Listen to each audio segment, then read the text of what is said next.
I think we are good to go. Awesome. Okay, so the first question I have for you today is very, very easy. Give me your name and your title, whatever that is today. It might be multiple hats you wear, and then tell us where your business comes from. What area, the country, or where do you hail from? Yeah, so my name is Meinoh Kim.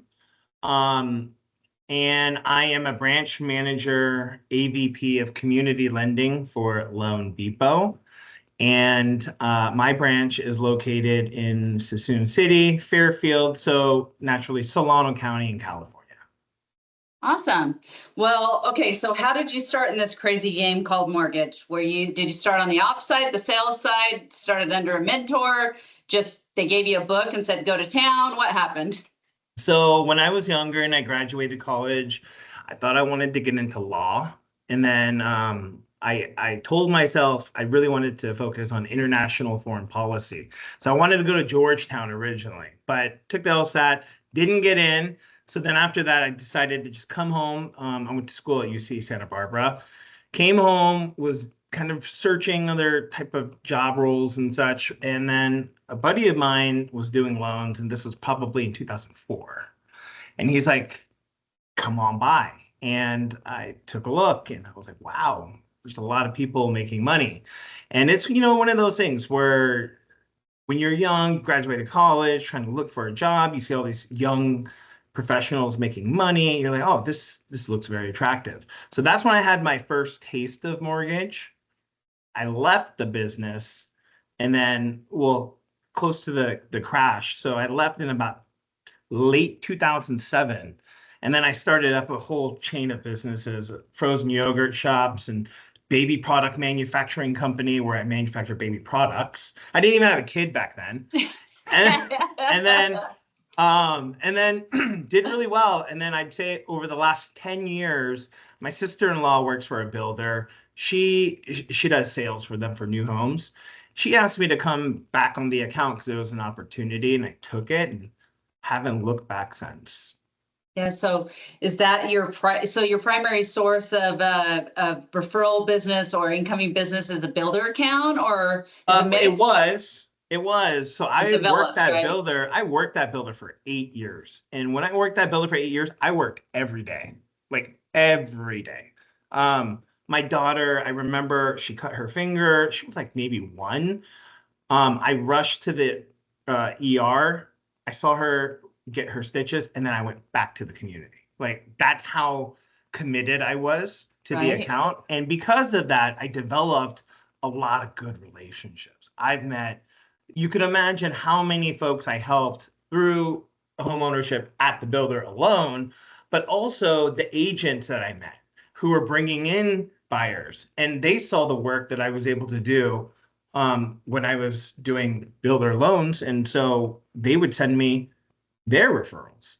And then so from there, you leverage that opportunity to then nurture new relationships with agents and build your database.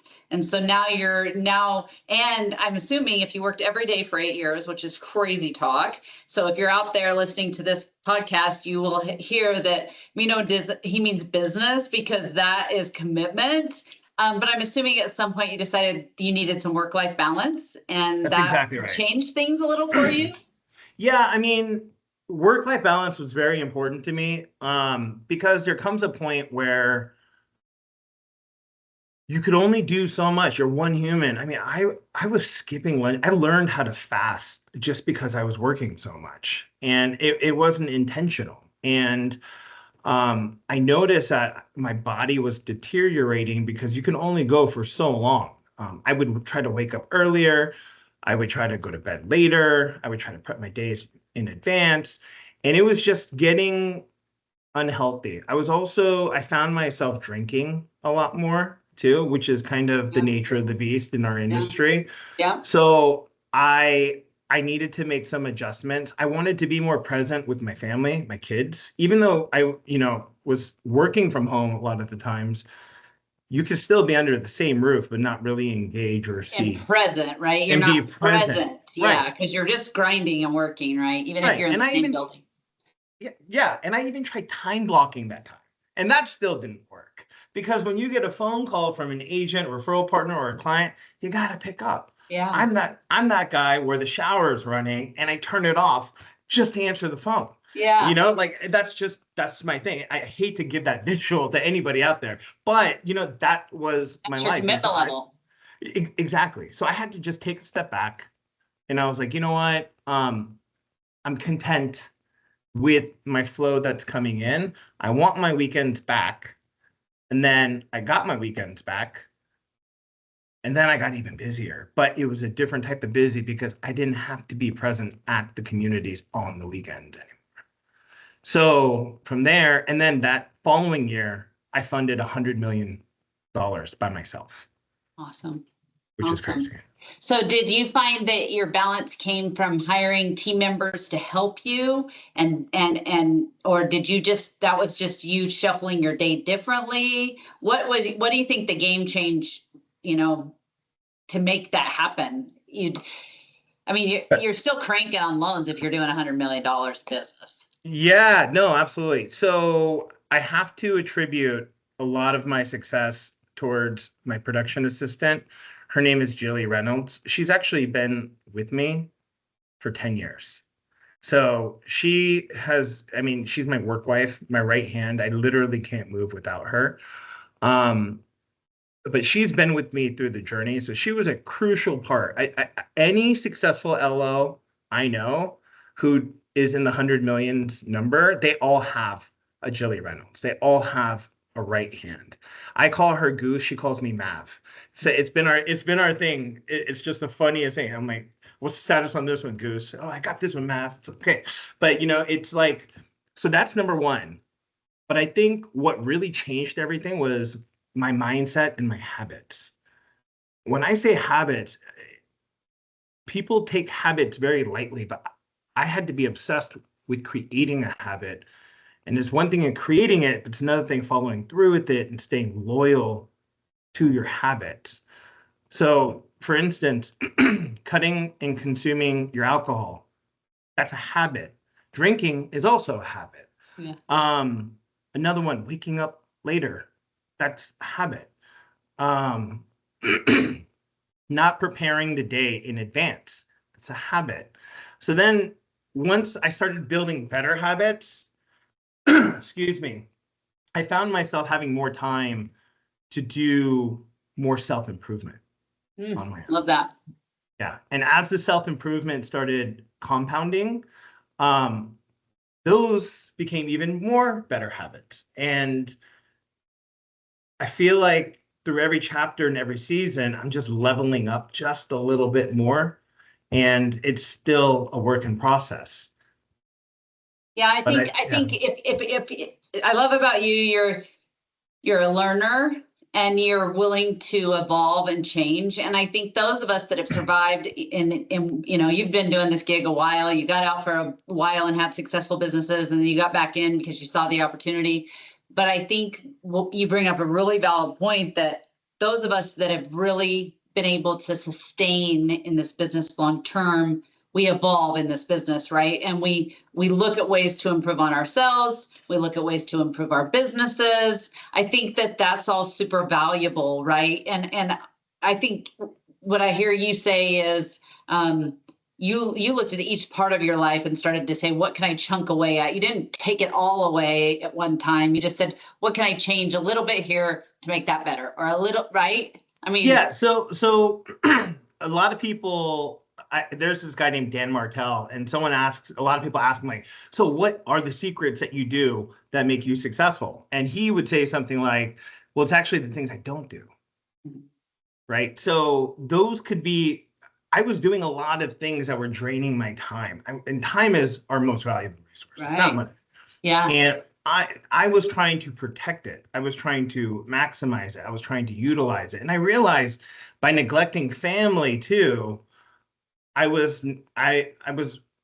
resented my work, and I couldn't give fully to my work, which would be doing my clients a disservice. And so, but if I'm able to have my time, I'm a better person. And thus, if I'm a better person, I can deliver better results to my clients as Yeah, well. you can't pour from an empty cup, right? I mean, you can't pour from an empty cup. Yeah. But I was but I was making adjustments. And I think that's the biggest thing. In our industry today, I believe ground roots will always stay the same. You shake a hand, you smile, you provide excellent customer service. So there's a benchmark of services that are non-negotiables. But then the times are changing. We have to pivot our approach. We can't keep doing the same old things that we were doing before. Door knocking used to work, but now you can door knock on social. Door knocking used to work, or you would have to go to an event. You can go to an event, but are you connecting? Are you really engaging? Like in today's day, I personally feel, just for me, you have to be more engaging, and there's no more opportunity today. There's no better opportunity than today than any other time because it's so easily accessible. yeah, right. Yeah.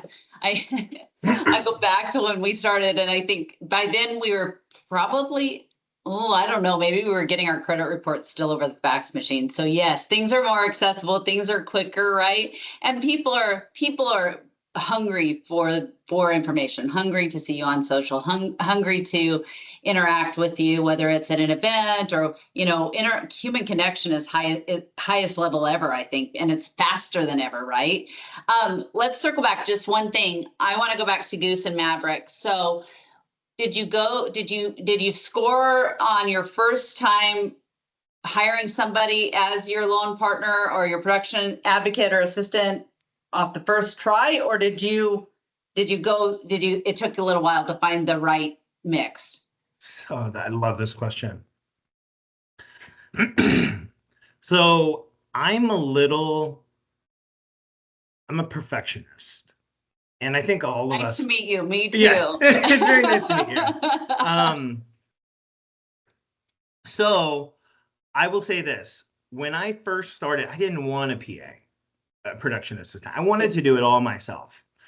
If you went into my little cubicle, I had all these files mapped out. I had the income, the employment, the income calculator. I had everything. It looked like chaos, but it was controlled chaos. It was your control chaos. Oh yeah, I knew what I was doing. Yeah. So then another loan officer in the branch, a good friend of mine, was saying, "Hey, do you want to share a PA?" And I'm not interested. I don't need one. And then she came up the following day and peeked her little head over the cubicle and was like, "Hey, you want me to scan those for you?" And he said, No, I can do it myself. She goes, "I can do it. It will be really quick." And I remember I had another client come in, so I was a little busy. I'm like, "Sure, go ahead, take it. But please, like, I need it back like this. I need it back like this, like this." And she's like, "Just let me handle it." And after that, I never looked back. Yeah. And then yes, I was very lucky. I was very, very lucky. I didn't have to change different PAs. She was everything. She makes my life easier because she knows what I'm going to ask for. And she can also challenge me on things that I don't know. So from a production assistant, you want someone who has a good sixth sense, and somebody who has the eye of the tiger, who will double check your work in case you miss a T or miss a dot on an I. And that is exactly what she has to offer, which is why your reluctance was where you went. It sounds like you're like me, control freak ass. That is, I am a reformed control freak, right? So you have to, if you're going to hire an assistant, you have to be a reformed control freak because things are not always going to be in your control. And you have to learn how to manage through that. I think that was a lesson for me too. But the other thing is I think some people are reluctant because they have fear in the back of their head, like, I don't have enough loans. I'm going to give up some of my income. I mean, all processes. So then they're like, I'll just keep it. But I bet you would say that as soon as you had your Goose and Maverick situation with your PA, that your business increased. Oh, 100%. I mean, your customer service increased. Without question. Because again, it's time. But here's another thing.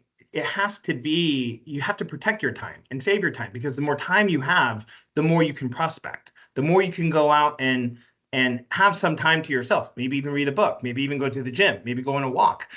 That intentional, purposeful time is important for you Feed to your be the soul. best. Yeah, you have to eat that fried chicken. Like, Yeah. you know what I mean? It's super important. But for her, yeah, she definitely helped my business exponentially increase. And I think all production assistants can. Now, maybe not all of them are treated equally, but you can say the same thing about a loan officer as well. But I've seen some really fresh production assistants who are very new to the industry come in and expedite other loan officers' business dramatically. And what they do is, if they can't afford one directly, almost the same way that it was approached to me, is you can share a production assistant amongst 4 people or 5 people, whatever the number is. Yeah, I love that so much. And now you fast forward and it's like a well-oiled machine, right? And that's how my world works. And it sounds like the other thing I'd say in a PA or a loan officer assistant or a loan partner, whatever your term is, wherever in the world you are, you have to find somebody that will draw swords with you, right? This business is a hard game to play, like I think a Game of Thrones or something. Like, let's draw swords, right? I need somebody that has my back and I have theirs. That there are going to be times you make mistakes or they make mistakes, and you got to love each other through that so you can build the business together. And they kind of have to be somebody that doesn't want to wave their own flag. They want to wave, Meinoh's flag and say, yes, he is the dude. He is the guy. I am here to support him. And I think that's important, don't you think, to kind of as a message to 1,000,000%. LOs? Yes, it's very, very important. I think there's a personality, and that's a really good point that you bring up, because I think, so I was talking to my wife about this too. There's some folks, she's an EA to tech folks, to the tech industry, but you have to want to do the role. And there's some folks who want to be a PA, LOA, or whatever we call them too, that is just an entry to a next step. Yeah. So knowing the role and interviewing the PA and understanding that that's what the PA genuinely truly wants to do and wants to be in that role, then you're really setting yourself up for success. Now, if you have someone who just wants in and wants to get exposure and see what it's like and wants to be a loan officer, you could do that, but you are risking compromising time vested into someone, because it's a lot of training and it's a lot of relationship building. And again, it goes back to time. You don't want to waste that time and then try to find somebody else and try to have that unison that you can have. Yeah. There's things you don't have to say anymore. They just happen, right? And that after 10 years, that's how my team is, they know me and they know my shortcomings, and they love me through those. And then I know theirs, and we compensate and we each lean on each other's strengths. And so that's why I love a team atmosphere. And that's why I love that you talked about that and how it increased your business tenfold. And that's how you hit, those amazing years without, complete burnout, because that's what I see is the ability to have a long-term business and a long-term, career in mortgage. You need to feed your soul. You need to have time away. And the only way to do that is to share in the opportunity that you're building with those around you. And, but with that said, you brought up something very important, is marketing. So now you have more time to market, right? Because now you have a human being and their family depends on you to show up every day and crush life and still make, get the funnel and make it rain and all those things. So in your world, you talked about non-negotiables, things that every week that you need to do in order to make it happen. What are some of those non-negotiables? How much time of your week do you think you spend prospecting versus, in working on your business, you're working on business, so to speak? Yeah. So each week I spend about 5 hours prospecting a day. and I'm just talking to clients, I'm talking to referral partners.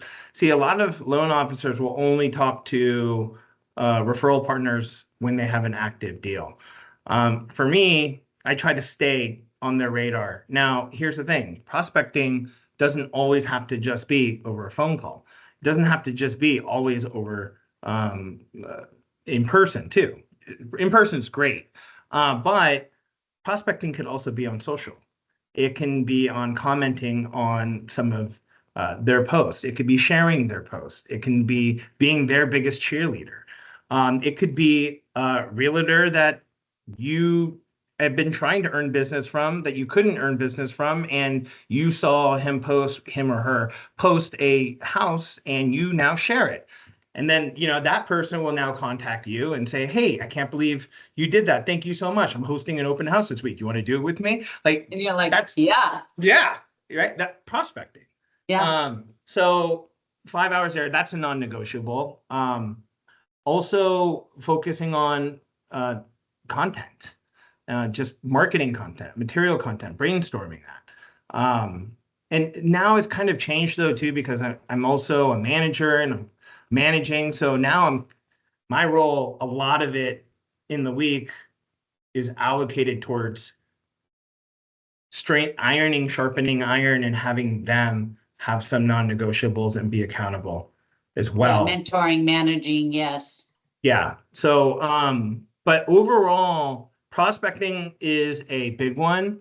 And I think for loan officers who got into the business in 21 and 22, they don't really know how to prospect as hard as folks who have been in it either earlier or after, because that COVID period really, it was the greatest thing, but the worst thing that could have happened to a loan officer at that time. Yeah. Right? Because we had this mindset of, oh yeah, this is all I have to do, and I can get a deal.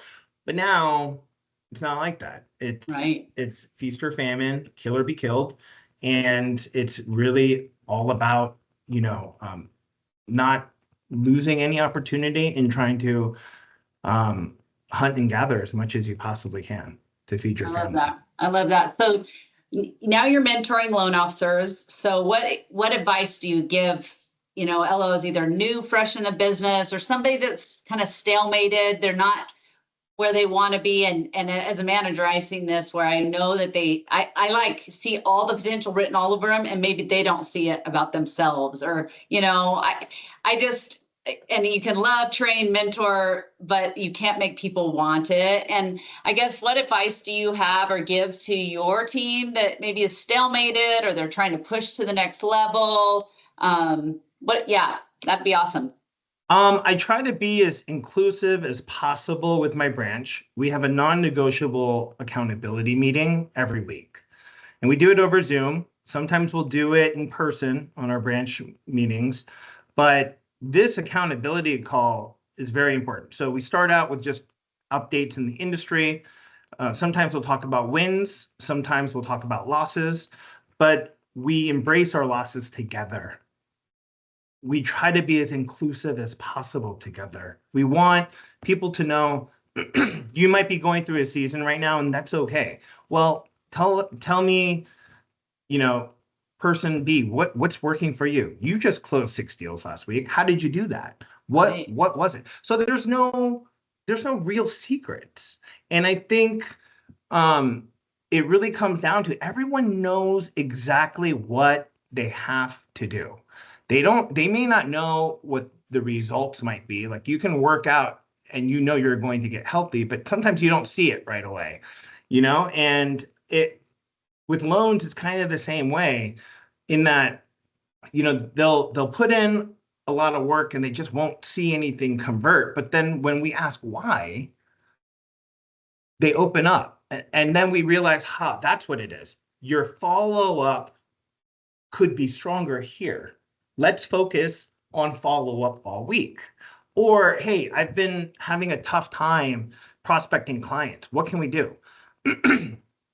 Well, we have different niche loans programs. You can focus on renovation. Look at all the homes that have been listed on the market for more than 100 days. Focus on your renovation loans.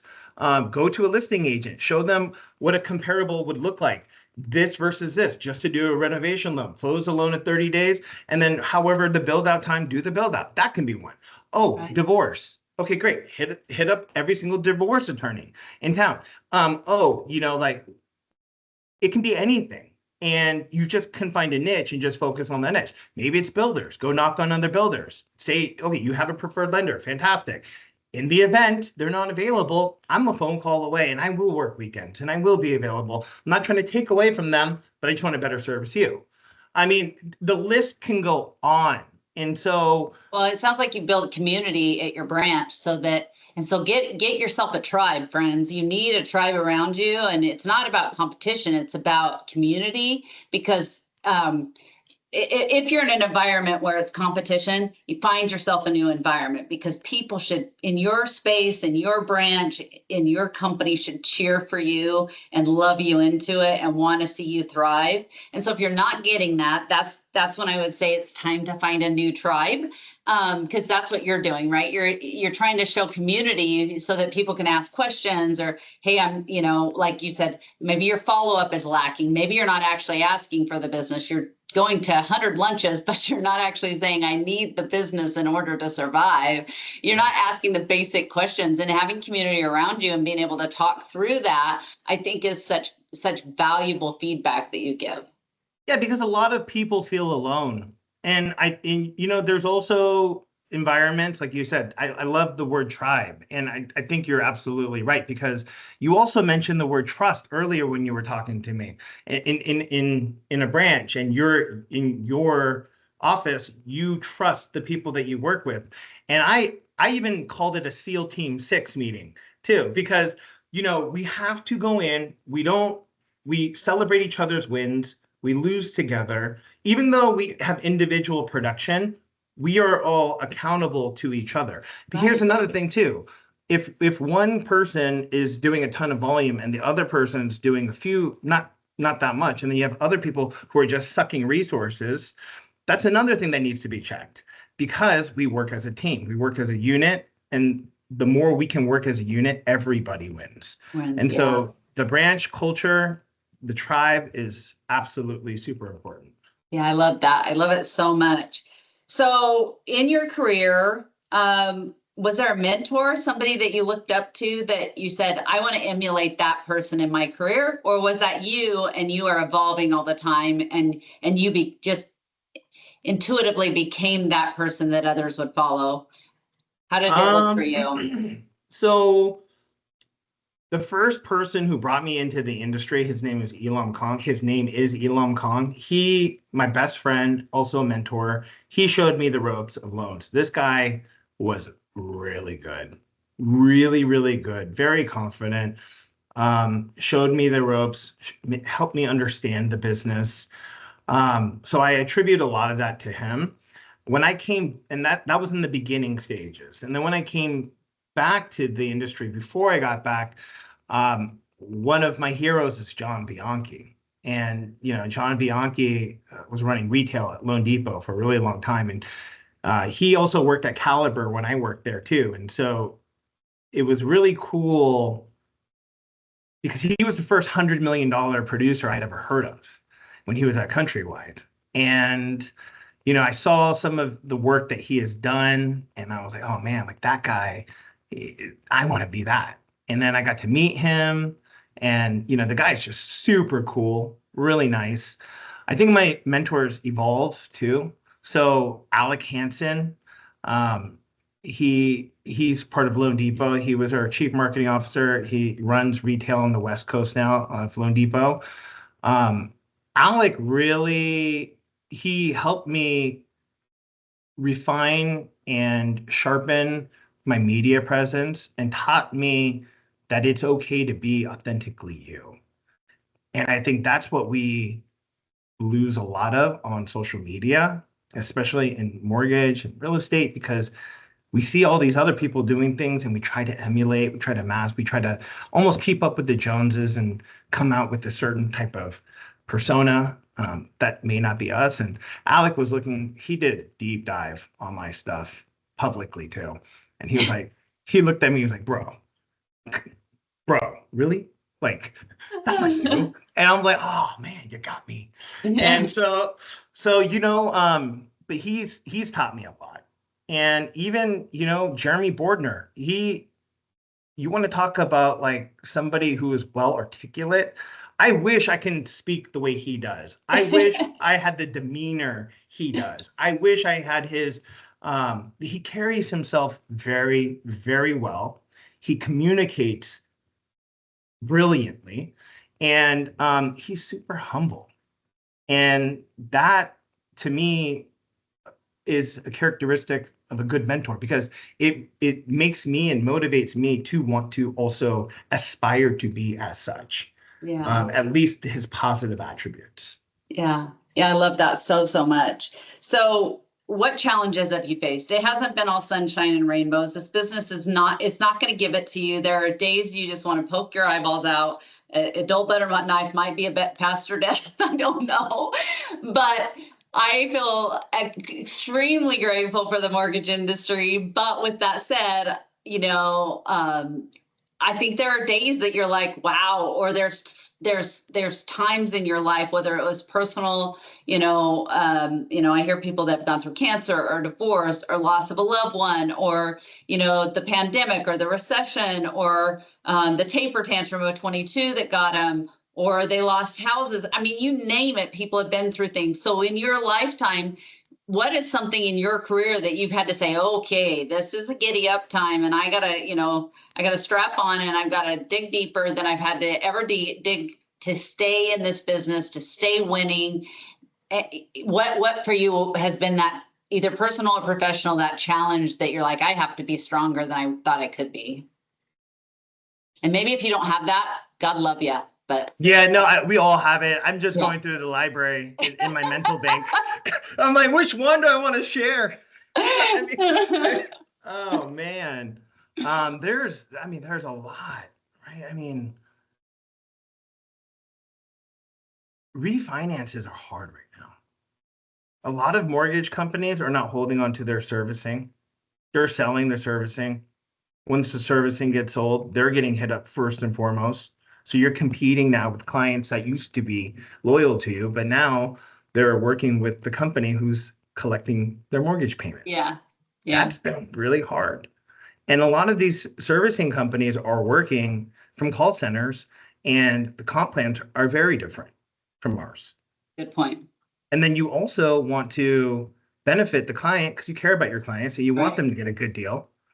And then sometimes you just have to let a deal go. And then sometimes you have to keep fighting for it. Yeah. And that's very challenging and hard. Yeah, I love that. That's very relevant right now. I think a lot of loan officers are feeling that they're feeling what you're saying right now. I mean, that resonates with folks. And I think that fighting for business that you won in the first time and now not maybe getting that opportunity. And honestly, if you have a soft heart like I do, I kind of feel sad because I'm like, wait, I thought we were married forever. You cheated on me. Yeah. Exactly. Yeah. I'm the same way too. I might be in the shower being like, yeah. Why? Like, why would they go with another person? Like, I know you have 2 dogs, and I know you put in a garden, and I know you just had your first baby, and I thought we were like in a relationship. Baxter. I know it all. But still, and that's the part it's emotionally impactful. It's work impactful, but it's also trying to build the thick skin and move forward and understand it's not personal, and wish them all the best if they don't stick with you, because you know that it's a betterment to their family. And surprisingly too, they will still send referrals back over to you too. So I call it a pipeline problem, friends. If you lose one loan and you think you're not going to make your mortgage payment, you got a pipeline problem. You need to do more prospecting. Like Meinoh said, 5 hours a day, friends. He's prospecting 5 hours a day to find new opportunities. So I call it a pipeline problem. You just don't have enough in your pipeline. So that loss hits you so hard if you lose a loan that you feel completely spun out about it. And so you've got to remember that you've got to build a big enough pipeline and not count your chips until they're all done every single month. Because we go hero, yay, crushed my life. And then you start at zero the very beginning of the next month. And I think that is something, it's a pipeline problem, right? You've passed that, right? You've surpassed that. It still stings a bit, but not as much as when you only had 2 deals, right? A month or whatever. Yeah, but I mean, there's going to be a month where I may not be doing as many that month. And yeah, it definitely does hurt. I mean, no matter what, losing alone, whether it's 100 or 1, it hurts. It sucks.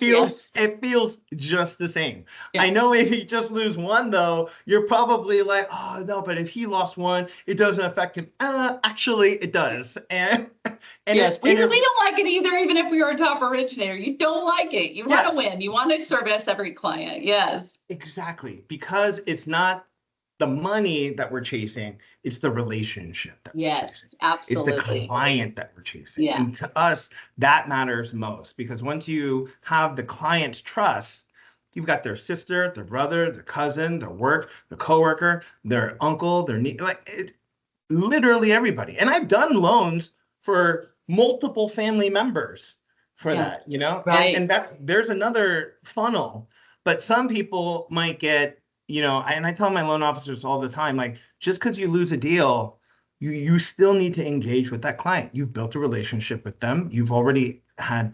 Find some gratitude, not attitude, friends. Yes, I like that. Gratitude, not attitude. It'll get you far in life. I love that. Yeah. I mean, I think that sometimes just, the no thank you and how you respond to it is everything. In that no thank you, when they do, it's still going to sting, friends, but just remember, it's a pipeline problem. You need more in your pipeline so it doesn't affect you where affects your family or your bills or whatever. And so if you're just getting started, you'll feel that way.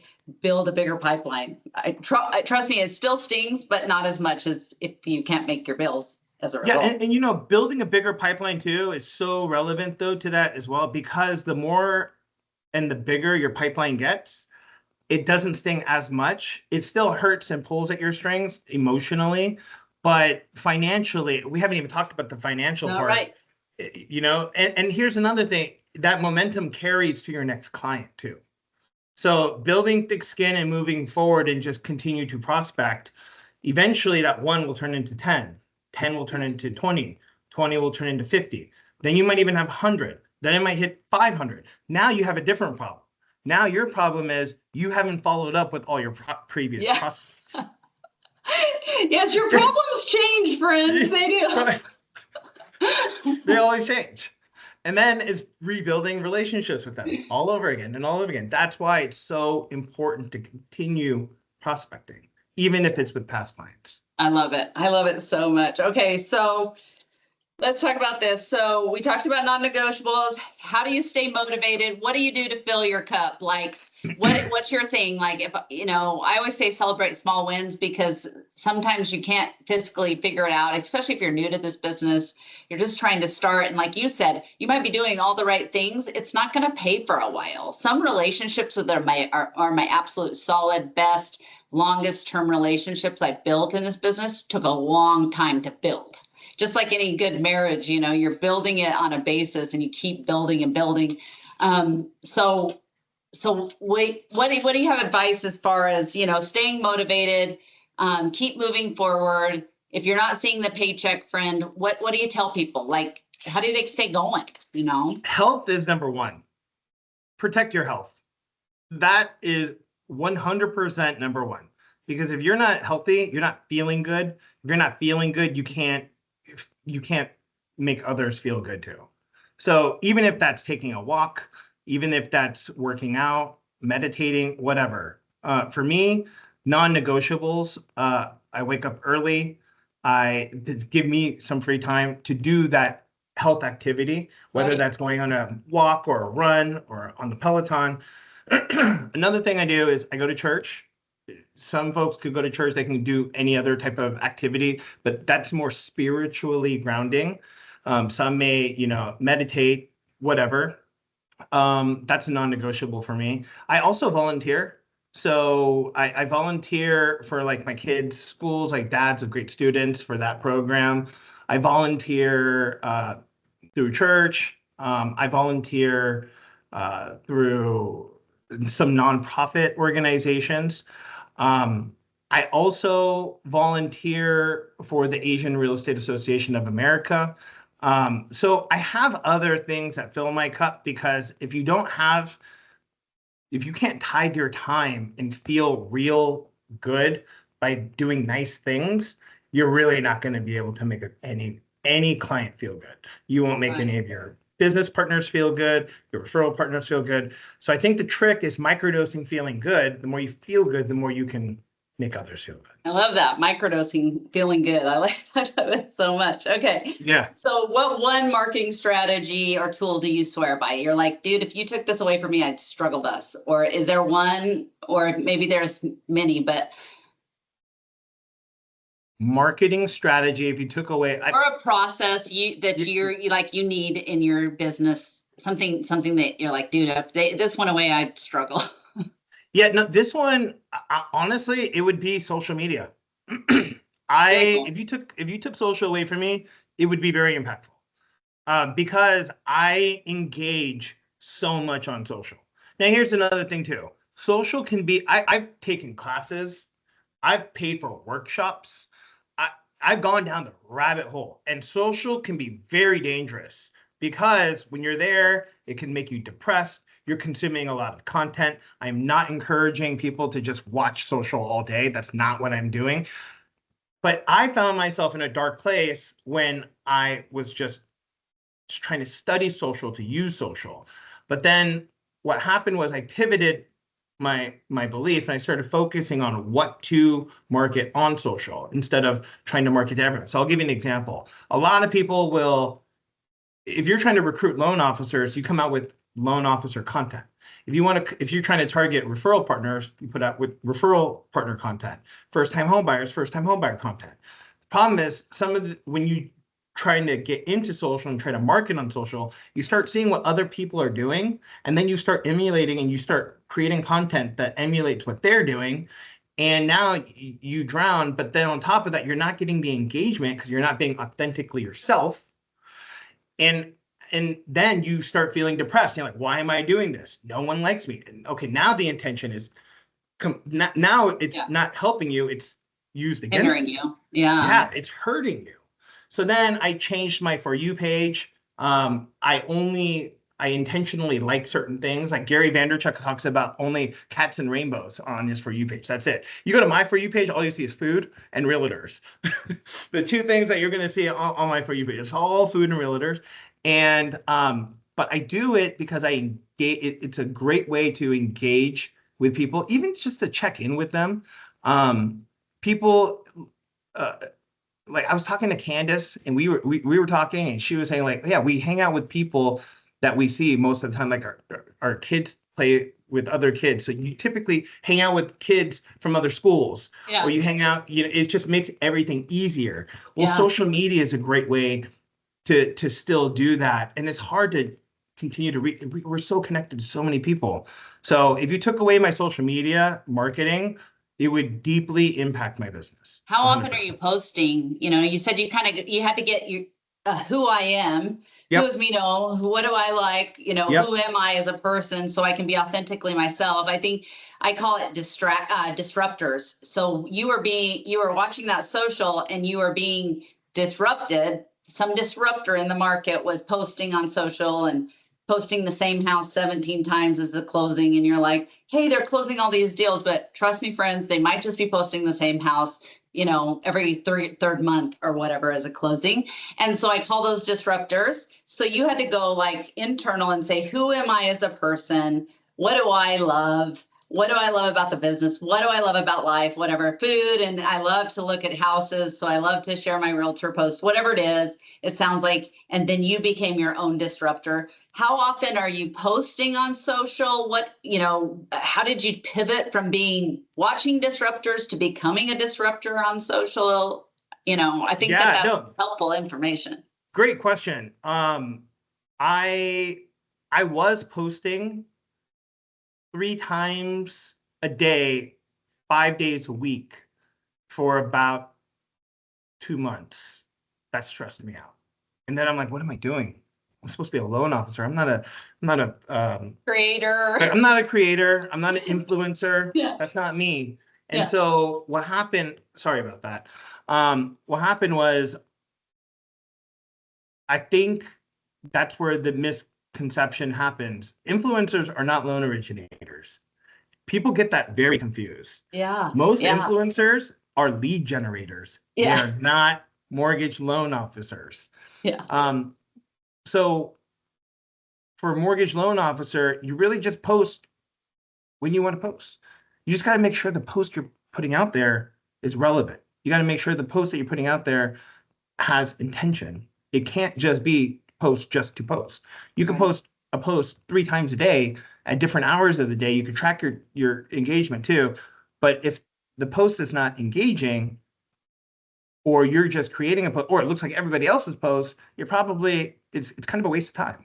Right. So for me now, I batch work all of my social posts. So what I do now is I'll do podcasts, I'll do some videos, and I'm sitting on maybe 75 pieces of content right now. Awesome. So I always have the ammo filled in the chamber, just in case I want to come out with stuff. But there's really, now I just kind of post when I want to post, or I feel like I don't have a set time. The rule of thumb though, and if Alec were to talk to me, he's like, oh, post it every day. Post as much as you want. And he's right. But I think I have like a safety net in my mind where I feel like, well, I got content. I'll post it when I want to, kind of thing, where, it's just stuck in my head. Well, I think being active, to your point, and when you do go and you see somebody at the school and they are following you on social, they're like, oh my gosh, I saw your video, or oh my gosh, you posted that about that recipe. I loved it. Or, oh my gosh, I saw your kids and they're doing X, Y, and Z. Or, like my son races go-karts. Oh my gosh, that's so cool. Or I saw that your daughter was at Miss Teen USA and how is she doing? I think it's just to your earlier point, it's really about community. It's really about connecting, and social should be an accent piece to that. It's not going to ring the bell and make you all the money unless you are trying to be an influencer.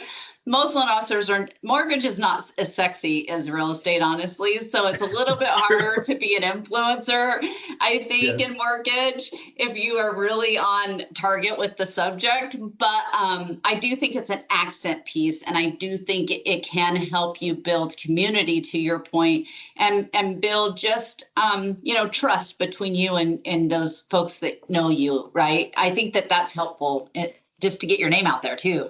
Yeah, I think you nailed it. It's an accent piece. I'm gonna use that. I really like that analogy. But to add to that, it's an accent piece because I would call it a pillar.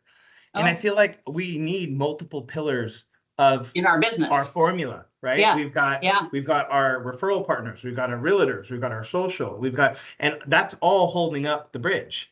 Right. All of it. Absolutely. And I had another boss of mine in the past tell me, you got to have that mayor mentality. You got to have that mayor mentality and just they all need to know who you are. So you can do it locally. You can do it locally by going to these open houses, going to events, going to builders, going on social.